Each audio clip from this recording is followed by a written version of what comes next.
why don't we have a think and list some of our worst cycling purchases ever? Yes, let's. I realise this is a bit of a follow-on from a video Francis did once, which performed very well. And me looking for titles for this week's show when we don't have news, I thought, let's do another one of those. Wait, but the script says it's my idea, not your idea. Oh, yeah, true. Yes, the script does say... Fourth wall break, goddamn! Whose idea actually was it? It's always Emily's. Oh, well, my video was probably her idea in the first place. So many fourth wall breaks. Okay, shall I start? So the first one is a soft bag for transporting your bike. Oh Jesus! This was in my list as well. Oh, was it? Yeah. So I borrowed a Ski-On. Is it Chicon? Chicon bag from our mate Chris Hall, 10 years ago or something or other, to go on a trip to France. And I had my lovely, or it was a horrible colour, but a lovely specialised Alley Sprint, all tricked out. It was fantastic. Flew it out to France, had a lovely time in France, flew it back, and then when I unwrapped it on the other side, there was dents all over it, and it was a write-off. And I blame the bag because they're soft. They don't protect the bike pretty much at all, and they're awkward enough that they're going to get thrown around. Never will I ever use a soft bag ever again unless I'm actively looking to make an insurance claim, which is not something I would do. This is not exclusive to Chicon. It's all soft bags. Oh, yeah. Of course, we must mention that. I've said it for ages. I would rather use a cardboard box. Because they know where the handles are. Exactly. And they go, ooh, the one with the TV on the side. That's what you want. You just draw one on. What I did was break 2 bikes in one trip. One Evoc bag and one Chicon bag. And ever since then, well, for the first month or so after that, I still had to do some traveling. So what I did was absolutely fill. You know when you put a fan under your shirt and it's really funny, I always laugh. It was that. It was just as fat as it could possibly get, full of bubble wrap around the bike. So you could not damage that bike even if you tried. So if you've got a soft bike bag, and you are going to travel with it and now you're scared, at least wrap it with all the bubble wrap in the world. Yeah. Or it just might be okay. Get bike insurance, because it actually worked out really well for you, Jimmy. You had a bike in a colourway you weren't too fond of. It wrote off, and then you were able to re-buy the same bike but in a better colourway. Yes, but I had to do that a bit dodgy as well, though. Mm-hmm. I had to import it from America because it was the colourway that wasn't available in the United Kingdom.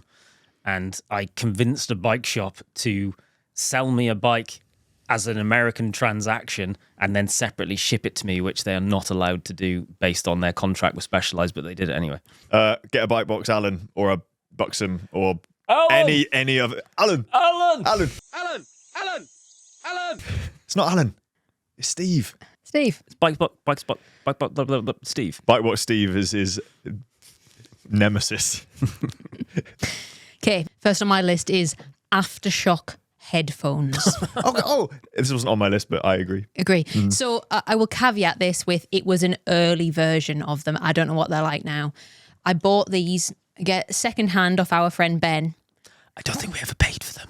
Oh, I stole these off our friend Ben. And they were the worst things you ever stole. Yeah, exactly. He was like, ha. He knew all along and he was trying to get rid of them. That's what I think. No, I use them for commuting. The idea being that you can then, hear. But I don't know whether they just didn't fit with the helmet or this whole thing about they connect to your bones and then they send the message through you. Junk. It's just a speaker that's not in your ear, so it's not very good. It's tinny. And even worse, it's to be able to hear it through your own ears, it has to be loud enough that everyone else can hear it as well. So you've seen someone on a train with them before? No. And just everyone else in the carriage is listening to what they're listening to. So it's just 2 tiny speakers next to your ears that even when you're running, you can't... I know. So there's 3 of us here. Yeah. And for all of us... There's 4. All we've said... our experience of them is that it's just a little speaker next to your ear and therefore you hear it because it's a speaker. Their whole thing about this bone conducting thing, if there's anyone listening to this that has genuinely used Aftershock or bone conducting speaker headphone things and they actually do some kind of conducting thing, can you let me know? Because I am convinced that it's not a thing. I get people want to use them when they're out riding because you can still hear, but AirPods have that.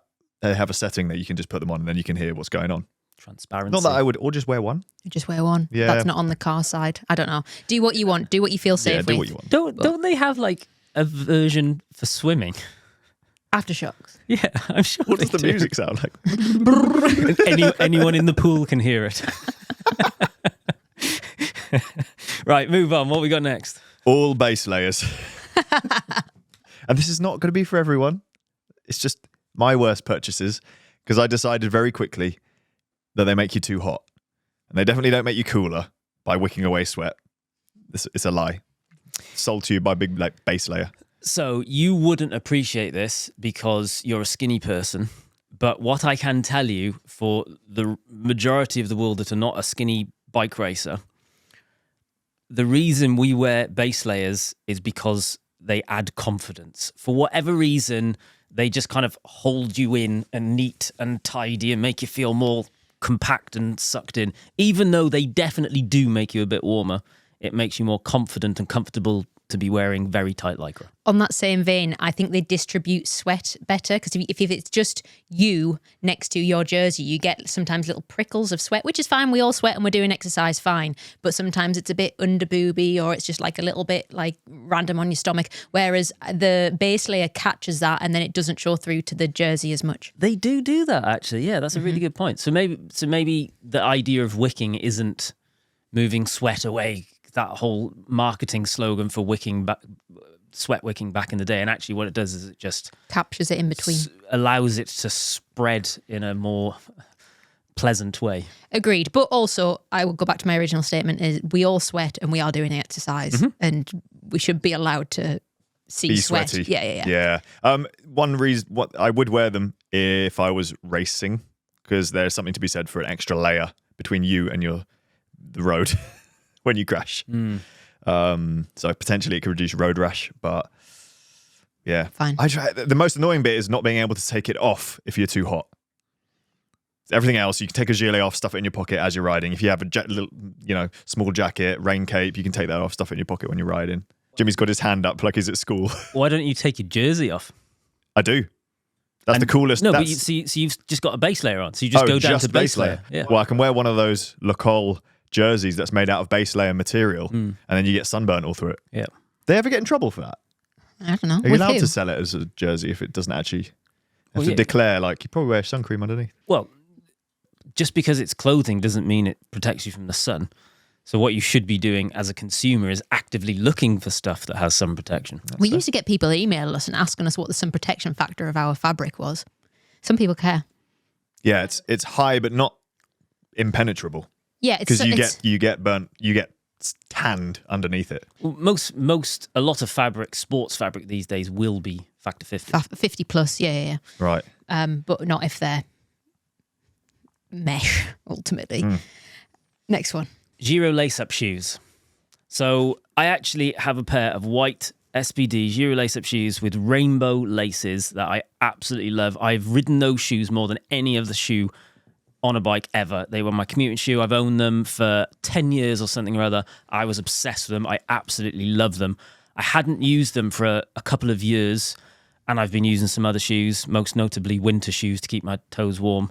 And I put them on for the first time a couple of weeks ago, and I could not believe how incredibly uncomfortable they were now that I've been riding better shoes. Like my feet were literally being crushed by the shoe, and I didn't even register as a thing to me previously.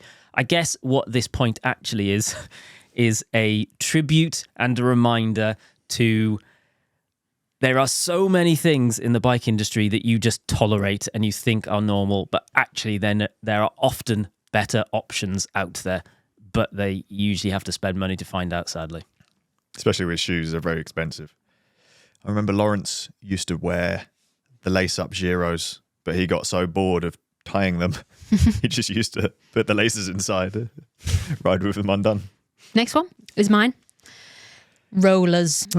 So I went to a couple of bike skill sessions by an awesome cycling club called Velociposse, which is based in London. They were amazing. They were in winter. We were inside Lee Valley Velodrome. We were in the middle of the velodrome, all on rollers, sort of facing each other in a circle, upright, throwing a ball to each other. So it's all about skills, confident bike handling.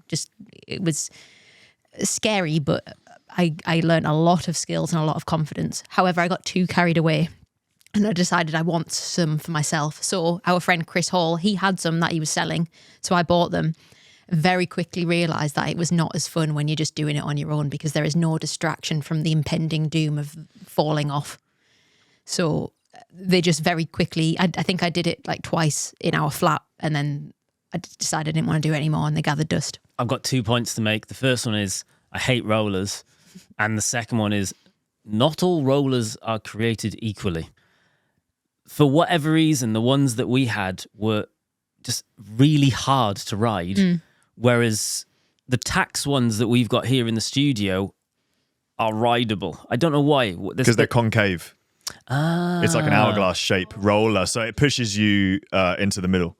And there's always a red pair. I don't know why they're always red. The other brand. That's what we had. Do you have a red pair? Yeah. And they're just a roller, a flat roller. Yeah. It was They are so hard. Yeah. I couldn't stay on them at all. And I wanted to do my no-handed tricks. I was going straight to the end of the, wanting to be good at it rather than Learning.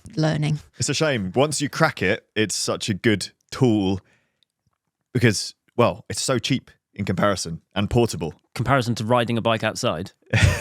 Comparison to a turbo trainer. Oh, okay. And yes. it doesn't wear out your tires and you can do pretty good sessions on it, like training sessions. It's its own thing though, isn't it? It's not like riding a bike in exactly the same way because there's lots of people who are great bike handlers. If they've never ridden rollers before, it takes them a minute to like get used to it. It's a very odd feeling. Yeah, I was mainly just being influenced by those like 11-year-old girls who seem to be on Instagram. Oh, yes. They're like, Put a tyre around it. I want to be that when I grow up. You can still do it, Emily. We've got a pair here somewhere. Right, my next one is this is my fault? No, it's not my fault. Maybe it is my fault. The Ram Airfaring Inflatable Aero Backpack. Wait, That was a Kickstarter. what happened to that? Yeah, well, it's not here, is it? Well, okay, first, nothing happened for ages, so I investigated, and it was because I hadn't... And Aero Coach got their one, and they ordered it about the same time, and then I realised I hadn't put the address in the website, which you had to do later. What, at all? You ordered it, and then later on they were like, make sure you put your address in. Oh, okay. In an email that I didn't see. Yeah. I found that, put my address in, and since then, nothing has happened. But the website has now disappeared, so maybe we've been scammed. Yeah, I think what happened is, you didn't see that email. And then by the time you saw that email, the website already didn't exist by then. So it was a short-lived endeavour, I feel, for poor Ram Airfaring. You mean poor us? Yeah, but as you say, Aero Coach did get theirs. So I don't think they were setting out to scam people. I Have think they released the testing yet? I want the data. Yeah, this was the thing that we saw a Kickstarter of on the podcast back, I don't know, 20 episodes ago, something like that. Yeah. And we decided to buy one for the lols, and we thought we'd do a fun video on it, but no, Well, it's very easy to make our own. We just get a big black bag and just stick it on our backs. it's true. So it's not specific to the brand, but what I bought was a Planet X time trial bike. And it's actually what I'm putting into the list of worst purchases is a time trial bike.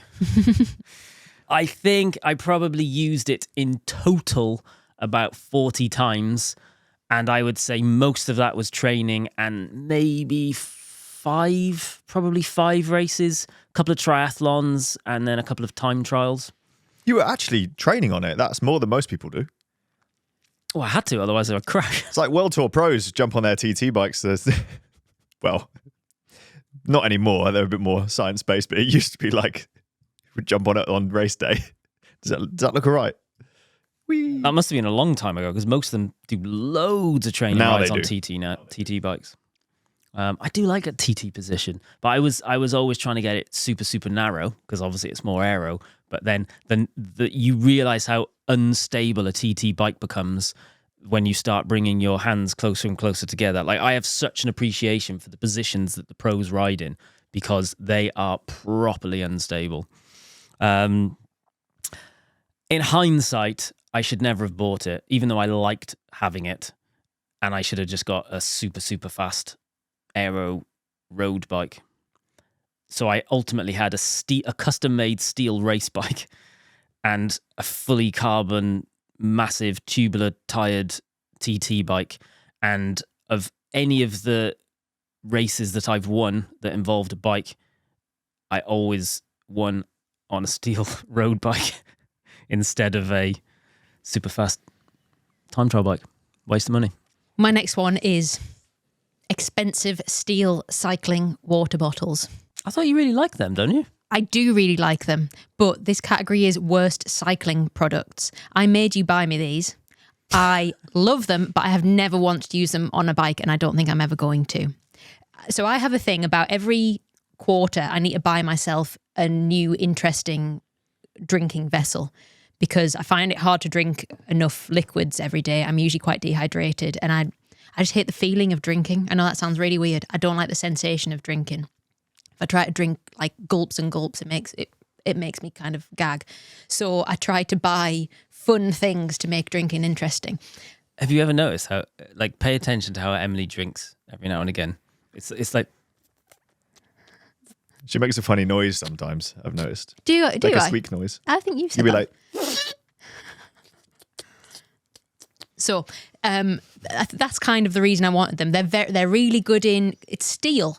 So it's like it keeps the water cool. If you put hot stuff in, it keeps the water hot. Are they not titanium? Because they were astronomically expensive. Now, I've Googled it. It's the Camelback Podium ones. Ah, okay. The steel ones. There was an option for titanium, but that was like 70 quid a bottle or something. Yeah, like that. but these ones were also expensive. Do we have to stop using plastic bottles now because of microplastics? I'm guessing yes. I don't know. Especially if we put hot things in them. Yeah, don't put hot things in them. Yeah. I don't think they're meant for that. Well, I don't put hot things in, but there's probably still a little bit of microplastics. But I do opt for the much lighter microplastic ones for my bike. I just don't like the idea of too much metal on my bike. It screams heavy to me, and as you know, I don't like a heavy bike. It's so funny how extreme you are as a weight weenie. I know I am. Next week I'm going to saw off my drop bars. If you don't use them. Fabulous, fabulous bottles. Thank you so much for the purchase, Jimmy. But bad cycling purchase. I can't remember where I was. I've definitely done a ride with one of the bottles, and I was getting complaints from the people around me because they were just like rattling around and making loads of noises. They do. Oh, this is a good one. Race and event entries. And the reason I'm putting this in the sea, I'm assuming all of these is just us putting stuff in the sea. Yeah. Is the amount of times that I, with good intentions, signed up to a race or an event that, like 6 months in advance, that when it got to it, either I had done zero preparation and I just went, it's not worth doing, or I was fit, but I just wasn't in a position that I could do it because of work or whatever getting in the way. So I've probably entered more races that I DNS'd on, did not start, than I did start. This is good. You're supporting grassroots racing. There is that, I suppose.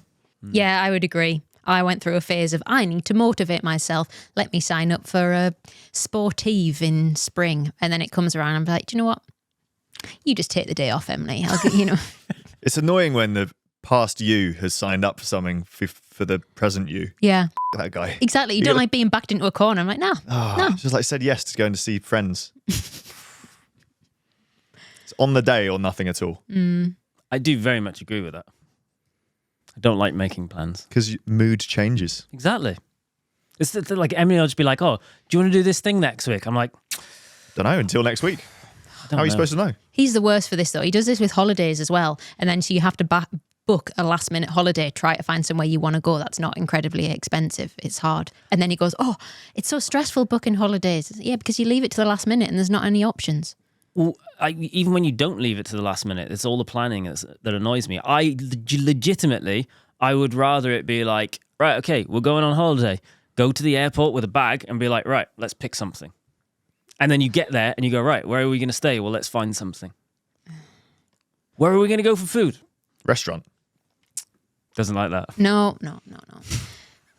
My next one is very quickly prescription cycling glasses inserts.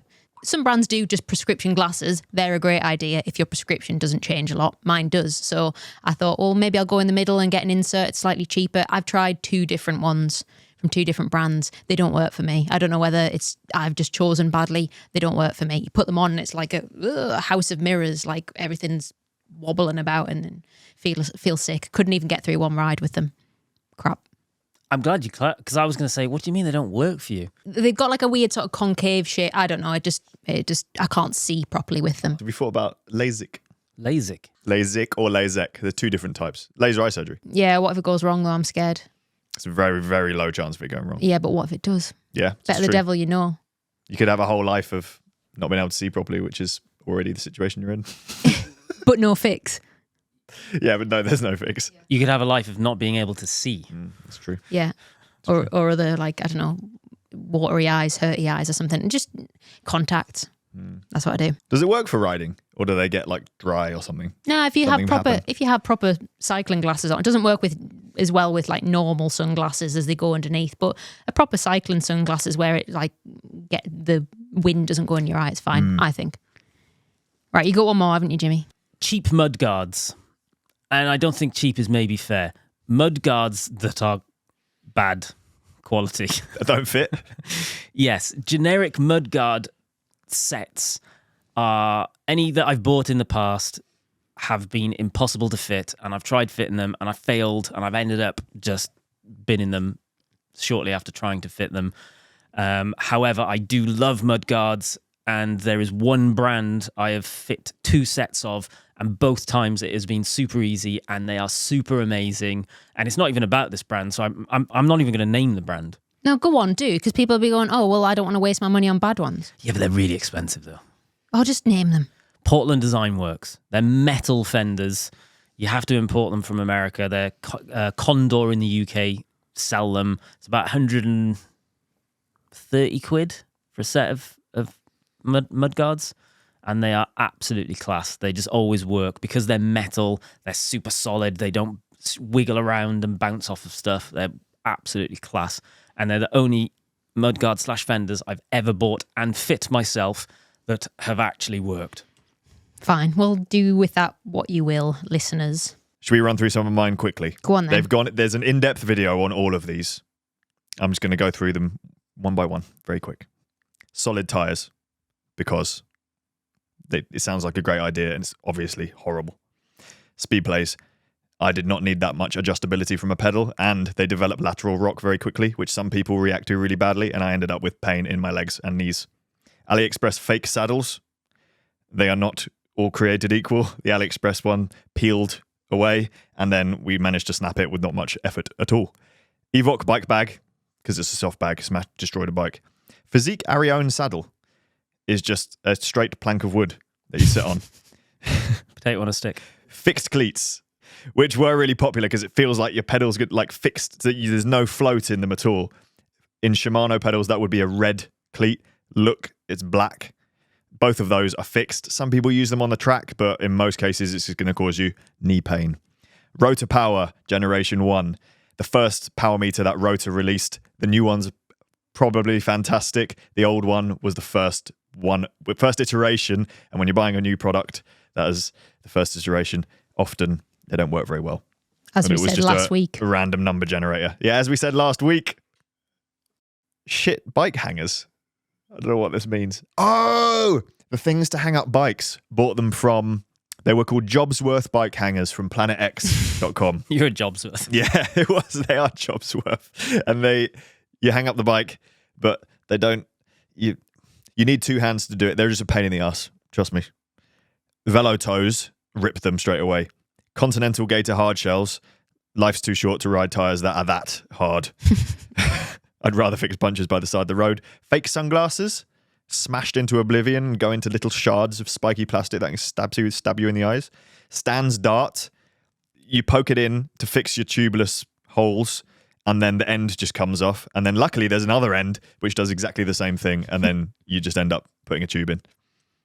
One-wheel bike trailer from Burley, anything more than like a small Bella size worth of weight, and it is impossible to control the bike, and it feels horrible, and you end up crashing into a ditch. Invisible bike stands, lost them all.